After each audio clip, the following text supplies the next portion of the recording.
참 이 본문은 또 제 생애에 또 많은 것을 또 가르쳐 준 그런 본문이기도 합니다. 오늘 22절에 야곱이 밤에 일어났다. 야곱의 인생의 밤의 이 시간이 31절에 드디어 이제 태양이 떠오르고 있습니다. 그가 광야를 지날 때, 얍곡 강을 건널 때, 또 지날 때 해가 돋았다. 그런 말이 아니고 버니엘을 지날 때 해가 돋았다.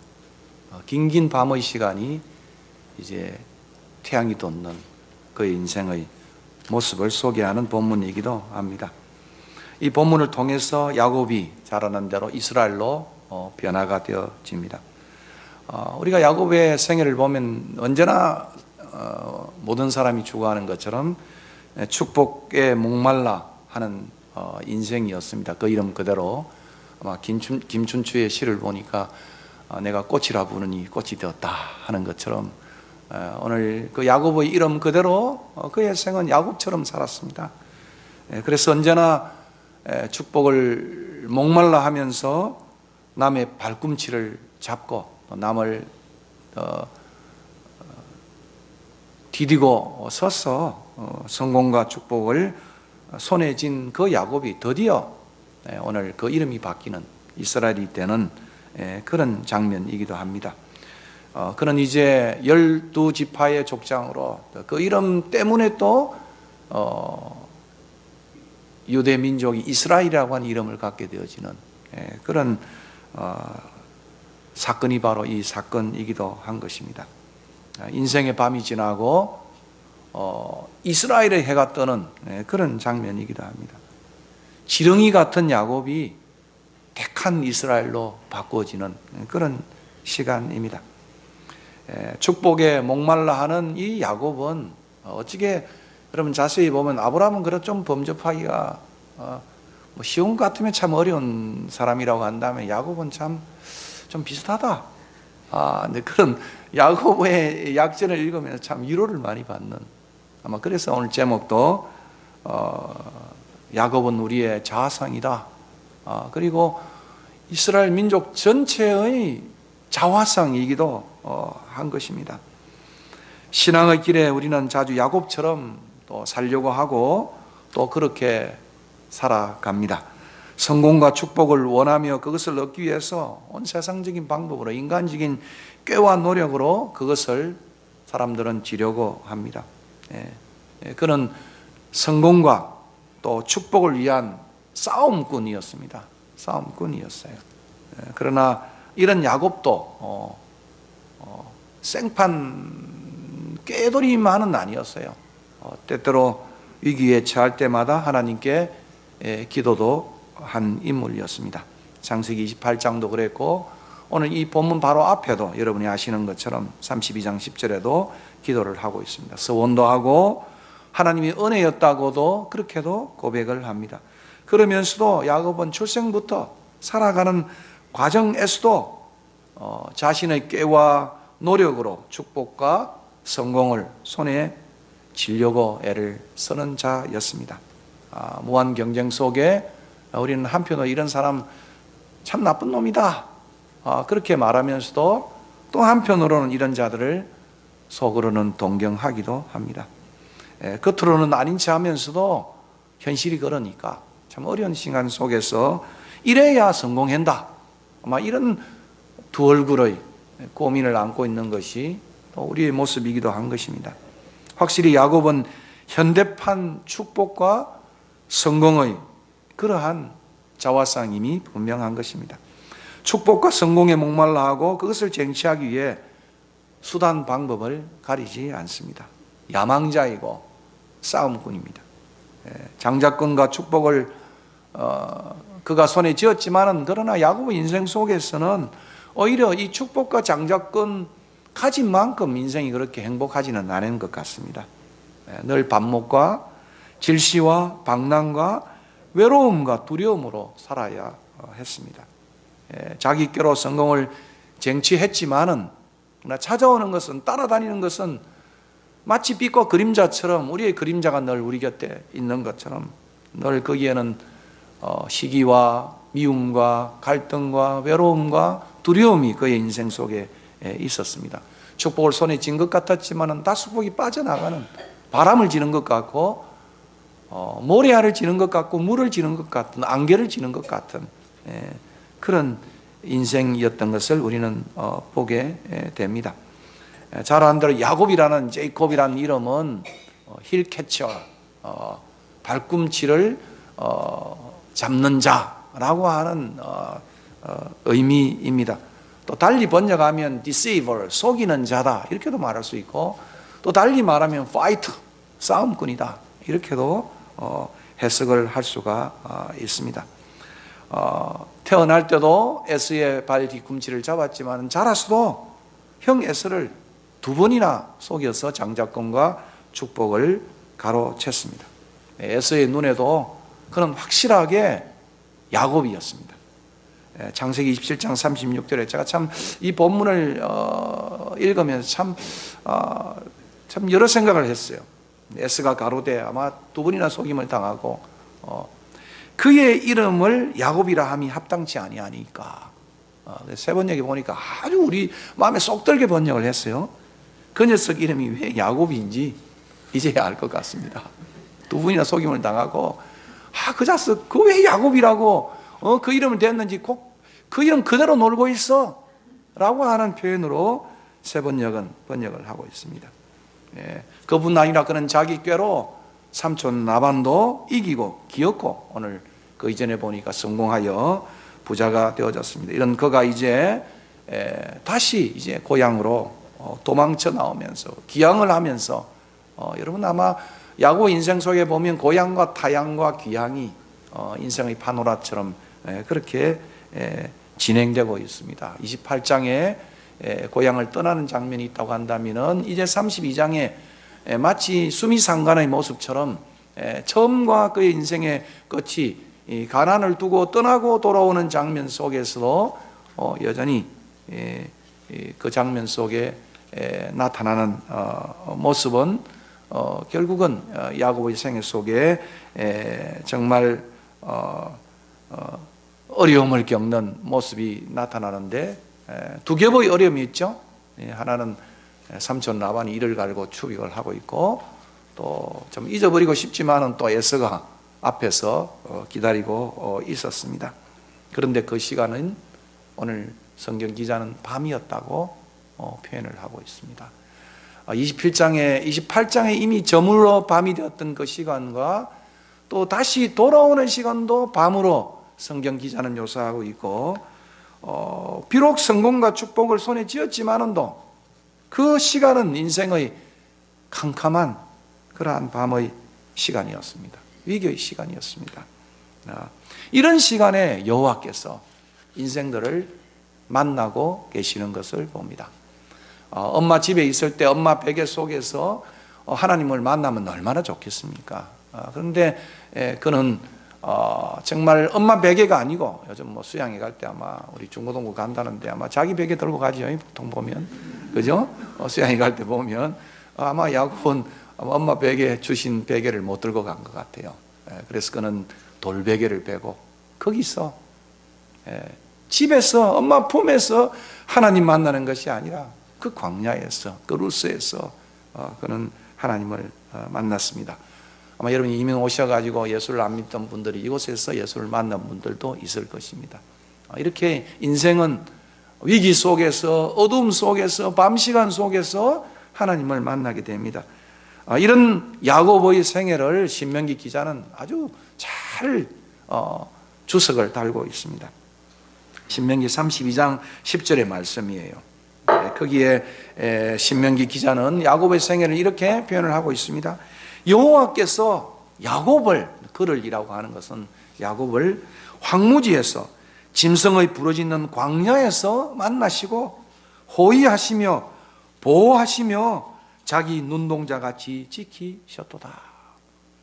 야곱의 인생을 오늘 우리 모든 사람들에게 다시 한번 교훈하기를 신명기 기자는 이스라엘 백성들을 향해서 야곱이 황무지에서 짐승이 부러지는 그 광야에서 하나님을 만나고 호위하시고 보호하시는 이런 장면을 우리에게 소개해 주고 있습니다.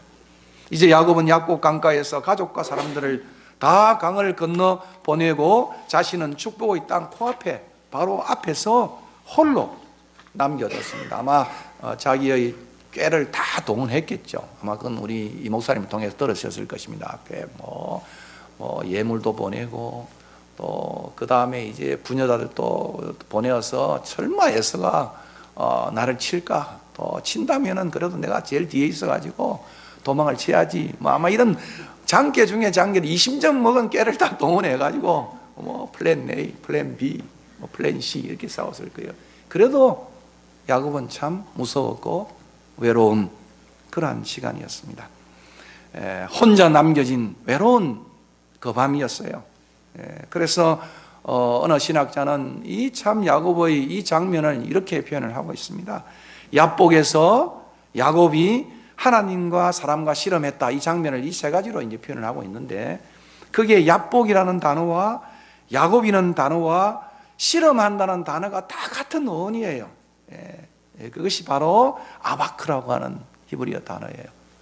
그러니까 싸움을 거듭하는 야복이라고 하는 터는 영적인 싸움터란 말이에요.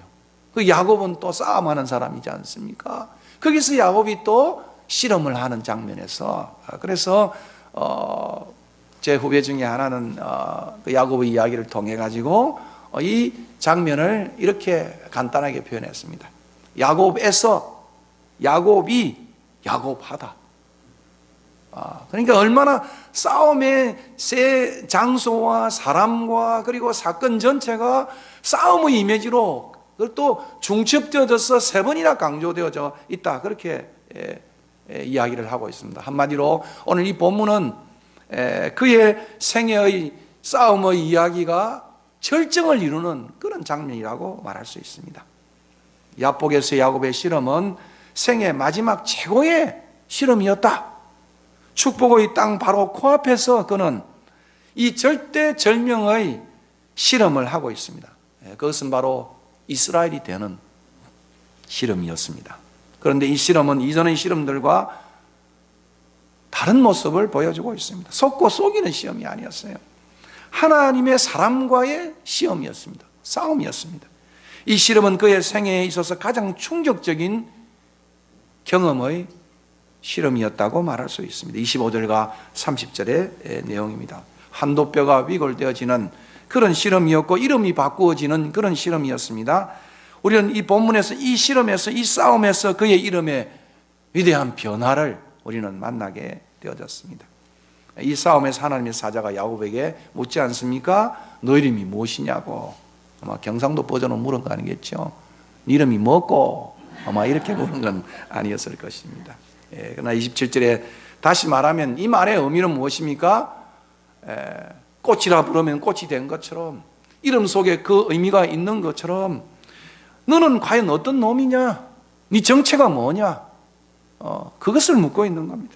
과연 너란 놈은 도대체 누구냐고 그렇게 자신에 대한 바른 인식을 그렇게 묻고 있다는 말씀입니다. 그런데 여기서 야곱은 이전의 축복을 쟁취할 때의 모습과는 그 속임의 모습과는 달리 자신이 야곱이라고 그렇게 고백을 하고 있습니다. 여기 창세기 27장 18절과 19절을 여러분 잠시 한번 이렇게 성경을 펼쳐보시면은 그가 아버지를 속이고 있는 그런 장면이겠죠. 그 아버지가 좀 의심스러워가지고 물었습니다. 18절에 내 아들아 너가 누구냐? 너 어느 놈이니? 에서니 야곱이니? 그렇게 묻는 거 아니겠어요? 그럴 때 야곱이 아비에게 대답하되 나는 아버지의 맏아들 에서입니다. 아버지도 속이는, 진짜 속이는 자이죠. 형 에서의 눈에도 너는 정말 그놈이야 할 정도로 너가 누구냐고 물을 때 그는 자신을 에서라고 속였던 그런 사람이었습니다. 그런데 오늘 이 사건에 있어서, 이 장면에 있어서 그는 드디어 자신을 야곱이라고 그렇게 대답하고 있습니다. 어쩌면 이것은 고백적인 것이겠죠. 그렇습니다. 나는 속이는 자입니다. 싸움꾼입니다. 간사한 자입니다. 정치꾼입니다. 잔머리꾼입니다. 라고 하는 그러한 자기 고백이 담겨 있는 내용입니다. 그러자 하나님의 사자는 이제는 더 이상 야곱이 아니라 이스라엘이라고 하는 새 이름을 주고 있습니다. 이 28절이 이 장면의 절정을 이루는, 구조적으로 말하면, 성경학자들이 말하는 구조를 말하면, 아니 클라이막스를 이루는 장면이 바로 거기 있습니다. 28절이 이렇게 말하고 있습니다. 내 이름을 다시는 야곱이라 부를 것이 아니요 이스라엘이라 부를 것이니 이는 너가 하나님과 및 사람들과 겨루어 이겼습니다. 달리 말하면 너 이제 더 이상 야곱 아니야, 이스라엘이야 라고 하는 의미로 해석할 수가 있는 것입니다. 성경에서 우리가 아는 대로 새 이름을 부여하는 것은 뭐겠습니까? 새로운 신분이에요. 새로운 삶의 방향을 가리키는 것입니다. 베드로의 이름도 마찬가지지 않습니까? 그리고 새로운 삶을 의미하는 것입니다.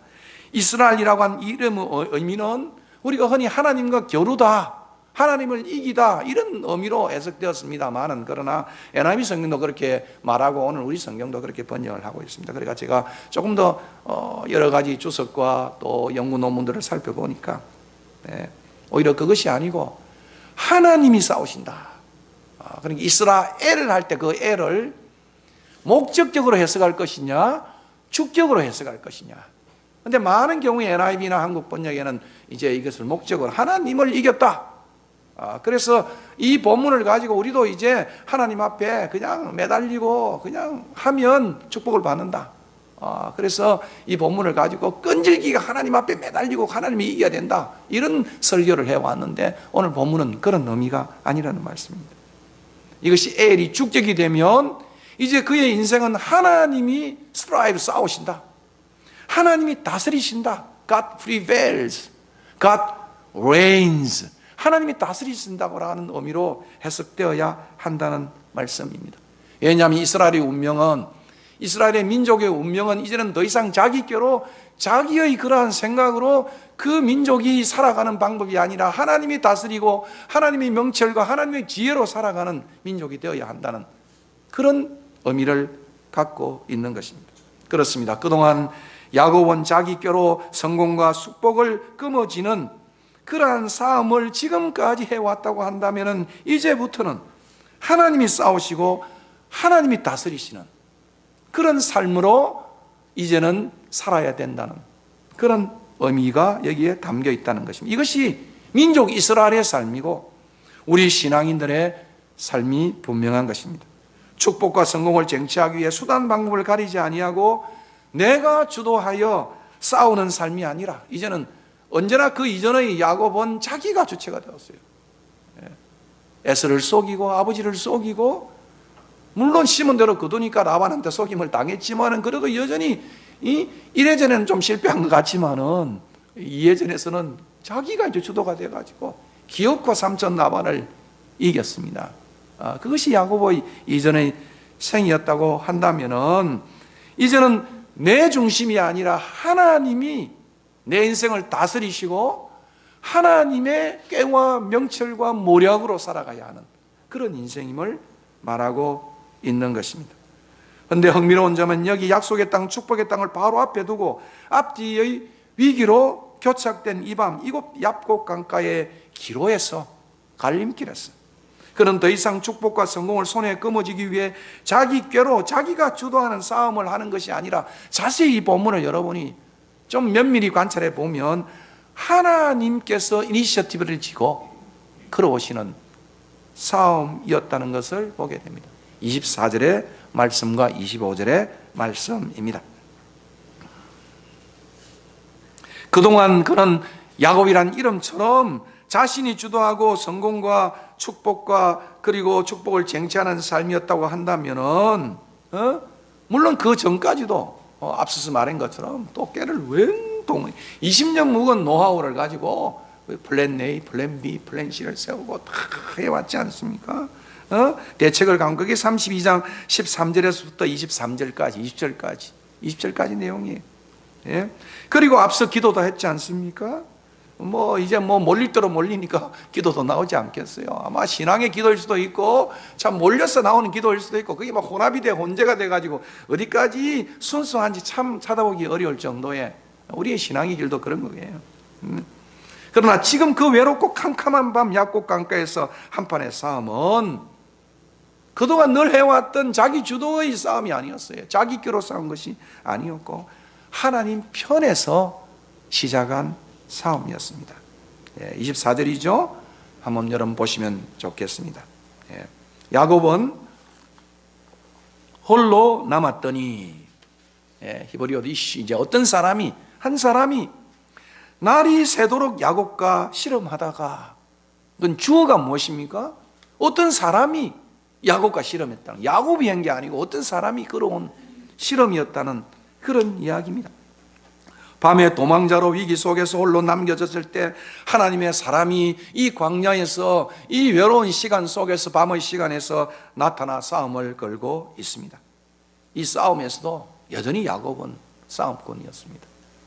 삿발을 잡으면 벌써 삿발 잡는 법을 아는 거예요. 싸움을 끌어오면 뭐 자기가 하든 싸움을 끌어오든 간에 삿발을 잡으면 다시 삿발을 잡아서 정말 싸움을 할 줄 아는, 뭐 싸움의 기술이라는 뭐 한국의 영화도 있던데 보니까 정말 그런 UFC의 강자, 뭐 맥거리가 될지 뭐 매도웨어가 될지 모르겠어요. 한 번도 패본 적이 없는 그런 인물이었습니다. 축복을 얻기 위해서 물러서거나 포기 안 했던 그런 인물이었습니다. 끈질기고도 집요한 싸움꾼이었다, 25절이 보여주는 그런 내용입니다. 왜냐하면 20년의 커리어를 가진 싸움꾼이었으니까요. 그래서 베테랑이죠. 그래서 25절에 보니까 이 천사도, 하나님의 사자도 자기가 야곱을 이기지 못함을 보고, 대단하죠, 그죠?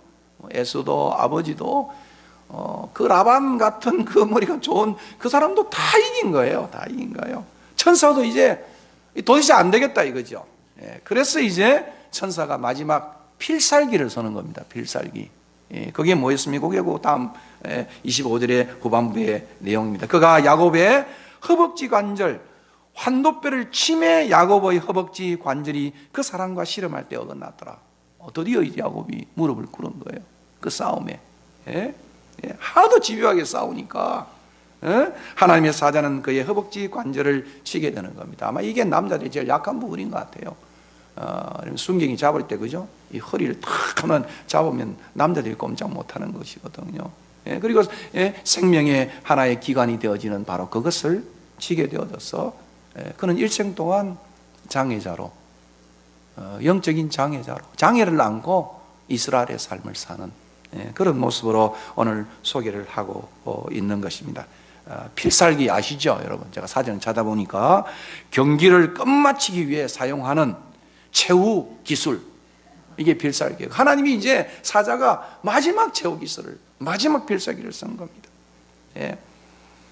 그래서 위골되어 상처를 입고 쩔뚝거리게 되어졌습니다. 야곱의 이 쩔뚝거림은 일종의 라스라고 하는 이 구약학자는, 달라스에 있는 이 구약학자는 그의 책에서 이 쩔뚝거림은 일종의 패배로 그도 하나님 앞에서 무력하고 의존적인 인간임을 의미한다고 그렇게 토를 달고 있습니다.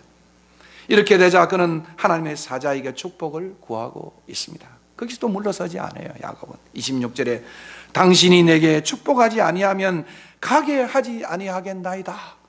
참 끈질긴 그 필살기를 맞아서 실패 속에서도 그는 축복에 목말하는 그런 인생이었던 것을 봅니다.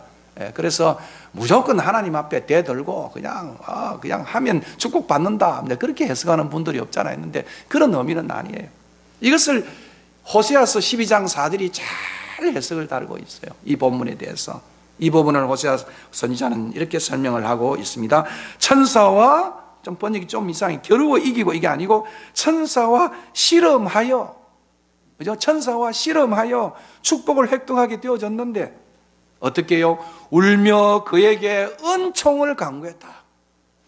하나님의 은혜가 아니고는, 드디어 그의 생각 속에는 자기 꾀가 아니고 이제는 하나님의 은혜가 아니고는 은혜 장로교처럼, 그죠? 여러분 이러면 그렇게 정한 거 아니겠습니까? 하나님의 은혜가 아니고는 안 된다는 것을 알고 은총을 간구하였으며 하나님은 베델에서 그를 만나셨고 거기에서 그것이 우리에게 말씀해 주셨다고 호세아서는 말하고 있습니다.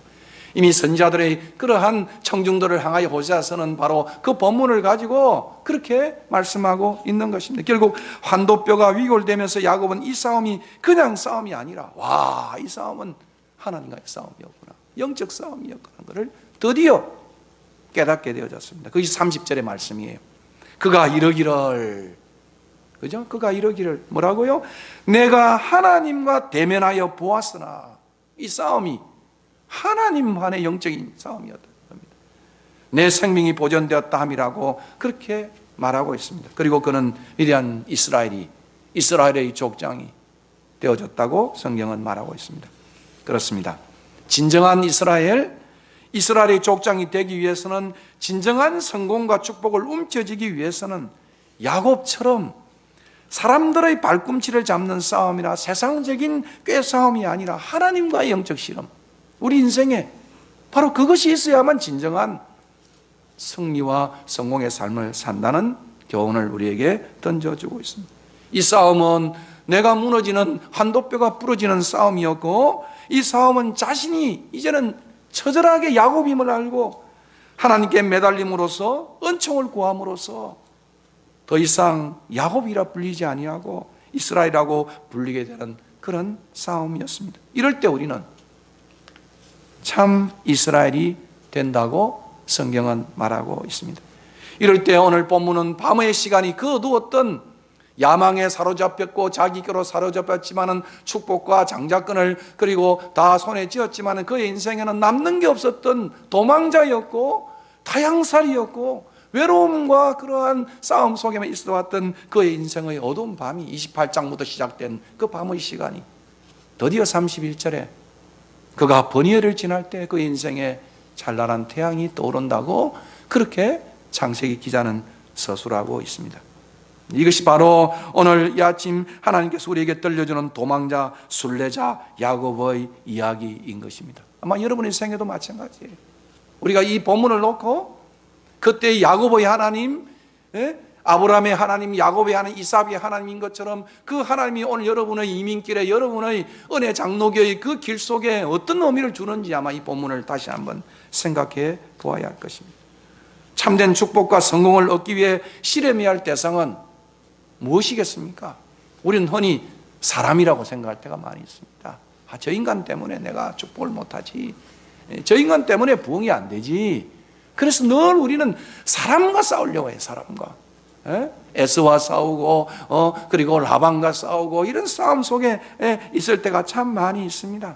그러나 오늘 본문은 우리가 축복과 성공을 위해서 실험해야 할 대상은 사람이 아니라 하나님이라고 성경은 그렇게 말하고 있는 것입니다. 축복의 걸림돌이 형 에스가 아니라 자신이었다고 하는 것을 야곱은 깨닫게 되어졌고, 두려워할 대상이 에스가 아니라 fear of God, 하나님이라는 사실을 깨달아야 된다고 성경은 우리들에게 가르쳐 주고 있습니다. 목회를 하다 보면 또는 교회 생활을 하다 보면 저 김장로가 저 동생이 저 회사에 저 인간이 나를 정말 어렵게 하는구나, 저 인간만 제거하면 되겠다, 이렇게 생각해서 우리 인생을 쏟아볼 때가 많이 있어요. 이게 바로 드라마의 이야기들 아니겠습니까? 수많은 이야기들이 얼마나 많은 형제와의 전쟁을 하고 동료와의 전쟁을 하고 동력과의 전쟁을 합니까? 목회도 하다 보면 안 되면은 막 그렇게 물갈이 빨리 해서 김장도 좀 내보내고 이장로도 좀 내보내고 당에도 이제 만들어 놓고 허수아비를 만들어 놓고 이제 운영위원회를 또 만들어요. 우리 목사들이 머리가 좋아가지고. 그럼 당에는 이제 우회를 시켜놓고 이제 운영위에 이제 부목들 이런 사람들 모아놓고 예배 운영위를 만들어 놓고, 그럼 또 당에 가만히 있겠습니까? 이게 괘씸하잖아요. 그러면 또 그 싸움이 하루 전쟁이 아니고, 모르겠습니다. 여러분 전쟁에 몇 년을 했는지 모르겠어요. 7년을 했는지 5년을 했는지 모르겠습니다만, 그렇게 하다 보니까 자기 꾀로 자기의 생각대로 교회가 부흥하고 성공을 취하지 아니하고 점점 더 교회는 파산의 위기로 인생은 광야의 인생길을, 황무지의 길을 걷게 되어지는 것입니다. 참 이게 오늘 이 본문이 던져주는 교훈이에요. 에서는 제거의 대상이 아니에요. 에서는 공존의 대상이고 화해의 대상이라고 성경은 말하고 있는 것입니다. 이후 야곱은 더 이상 간사한 싸움꾼이 아니라 겸손한 화해자며 예배자로 변화가 되고 있는 것을 봅니다. 형님의 얼굴은 하나님의 얼굴을 보는 것 같고, 변화된 그 이유의, 그것이 영속적인 아니라 할지라도 여러분 그렇지 않습니까? 수양의 은혜를 받고 젊은이들이 보니까 남녀 7세 부동석인데 그죠? 은혜 받고 나면 막 그냥 서로 막 남자들이 껴안고 뭐 그러거든요. 그래 우리 저 목사들이 보면 좀 위험하겠다. 근데 은혜 받으면 그게 없는 거야. 다 이뻐 보이는 거야. 이 여기 살이 푹 파여도 다 살이 아름답게 보이고 은혜 받으면 다 멋있게 보이는 거예요. 예, 그런 것처럼 오늘 이 본문에 보니까 정말 형님의 얼굴은 하나님의 얼굴을 보는 것 같아. 에서는 공존과 화해의 대상이고 함께 가야 할 대상이다. 그래서 제가 이 목사님에게 어제 저녁에도 만나가지고 목회를 잘하려면 참 우리 있는 모든 성도들을 잘 다듬어서 한 배를 타고 가야 된다. 제가 필다에 있는 모교회를 보니까 두 표로 나눠져 가지고 싸우는데 표를 다 쥐고 있는 거야. 거기는 또 이 장로들 신임하는 게 참 어려워요. 예? 신임 어려워요. 그리고 이쪽에서 표를 안 주면 여기 못 찍고 이쪽 팀에서 표를 안 주면 못 찍어가지고 허리가 되는 장로들이 아무도 제 신임이 다 탈락이 된 거야. 참 기둥 같은 장로리가 제 후배들인데, 예, 그래가지고 장로가 안 됐으니 어떻게 하겠습니까? 참 창피하고 하니까 다 교회를 떠났어요. 그 좋은 교회, 1,000몇백 명이 되는 교회가 또 쪼그라들어서 한 300~400명으로 남아있는. 예? 그래서 그 목사에게 내가 후배이기도 한데 제일 중요한 것은 뭐냐? 정말 그 사람들을 하나가 되어서 한 몸이 되어서 같이 가야 되는 거예요. 공존의 대상. 아마 그것이 오늘 본문이 던져주는 그런 것입니다. 저는 이 본문을 가지고 참 많은 생각을 했어요. 저도 뭐 상전, 수전, 공중전, 우주전까지 아마 제가 오기 전에 또 저 인간이 누굴까 하고 신상 털은 인간들도 있을 겁니다. 요즘 인터넷 들어가면 심상법 교수 목사하면 뭐 심상법 이래가지고 심상을 연구한다 이런 것도 있지만은도 뭐 인터넷 다 나와 있어요. 제가 어떤 인간인지 요즘 거짓말 못해요. 다 인터넷에 다 있어요. 다 다니는 게 있어요. 뭐 법정으로 간 것부터 해서 아마 다 봤을 거예요. 잘려서 2년간 해직된 것부터 해가지고 내용들이 다 있는 겁니다. 하나님의 비디오에는 다 있어요. 여러분 거짓말 못해요. 지금 뭐 녹취록이 드러나고 뭐 민정에 뭐 그것이 청와대에 드러나가지고 지금 어렵다 하지만은 그거는 빙산의 일각이에요. 예. 하나님이 기록해 놓은 비디오에는 여러분 하나하나 다 들어있습니다. 음성으로 녹음이 다 돼 있고요. 그리고 온 비디오로 다 촬영이 다 돼 있는 모습입니다. 이 본문이 내게 참 좋은지 많았어요. 예. 예. 특별히 아브라함도 마찬가지고요. 예. 그 롯이 자기를 배반하고 떠난 그 자리에 예? 얼마나 쓸쓸했겠어요. 예? 서로 땅 때문에 분쟁이 되어가지고 다투게 되어졌을 때 예? 롯의 종들과 아브라함의 종들이 이제 너무 풍부고 사유가 많아지고 싸웠지 않겠습니까? 그렇게 되다 보니까 이 자식이 이거 말이야 내한테 찾아오는 거 보자 이래야 될 건데 예? 그때 내가 삼촌 아닙니까? 지가 조카고 제가 이 죽고 내서 얼마나 많이 돌보았습니까? 그러면 분쟁이 생기면은 삼촌 찾아와가지고 제가 이렇게 됐습니다. 이 자식이 나타나지도 않는 거야. 그래서 이제 아브라함이 찾아가가지고, 그죠? 아브라함이 낮아져서 찾아가서 제안을 하잖아요. 네가 자하면 내가 우하고, 네가 우하면 자하리라. 아마 덕담으로 했는지는 모르겠어요. 아마 난 덕담이 아니고 진심으로 했다고 싶어요. 아브라함의 그 인품을 봐서는. 근데 이 인간이 말입니다. 그 말을 듣자마자 눈을 들어. 눈도 안 마주치고 눈을 들어. 온 물이 넉넉한 땅을 택하여 갔는데 다 택하여 갔다. 참 나쁜 놈이죠. 그죠? 그렇게 삼촌이 제안하면 삼촌 제가 반만 가지겠습니다. 삼촌 삼칠제는 어떻겠습니까? 사육제는 어떻겠습니까? 이렇게 해야 되지 않겠습니까? 말이 떨어지기가 무섭게 눈을 들어 목초지를 택하는데 가장 물 좋은 목초지를 다 택하여 갔지 않습니까? 쌍놈의 자식이죠.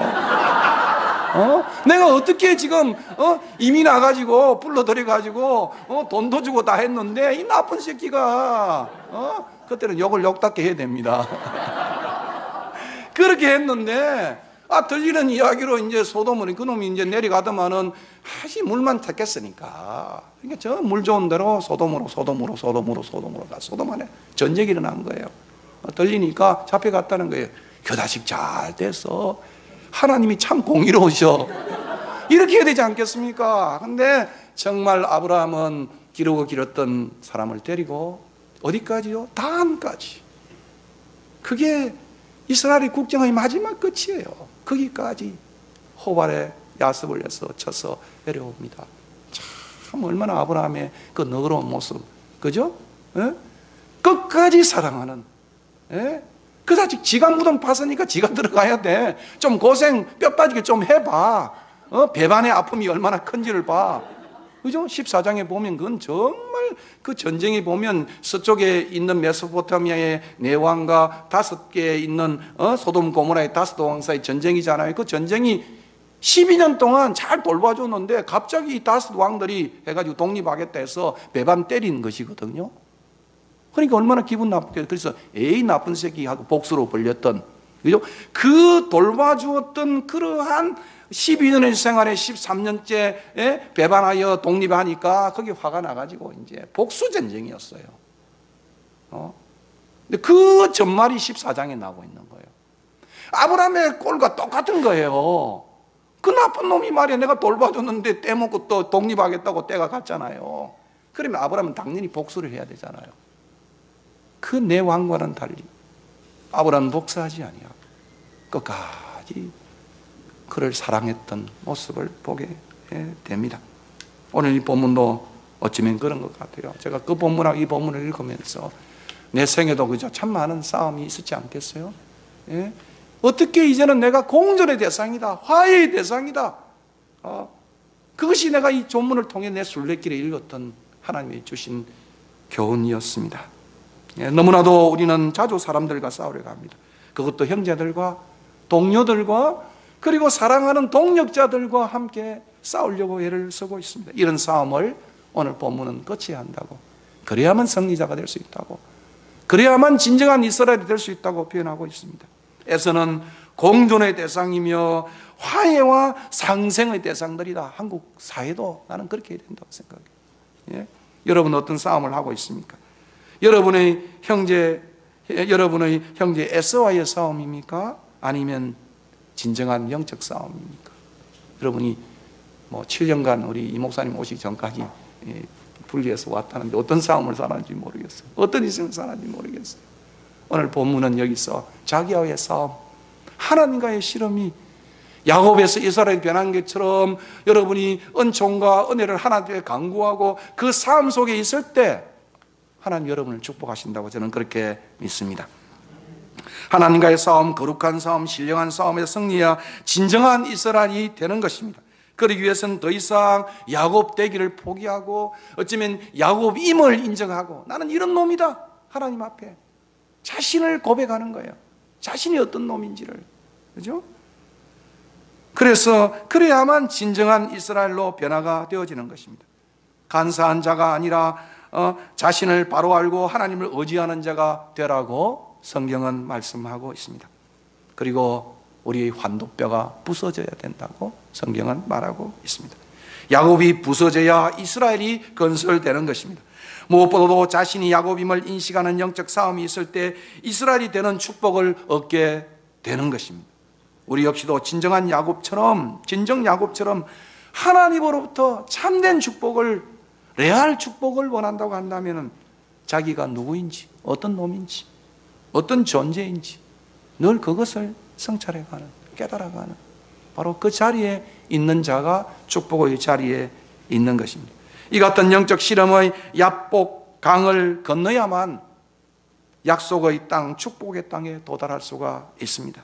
이 같은 축복이 여러분에게 있기를 축원합니다. 은혜 장로교회에 있기를 축원합니다. 그렇게만 되면 하나님이 여러분을 이스라엘로 세우실 것입니다.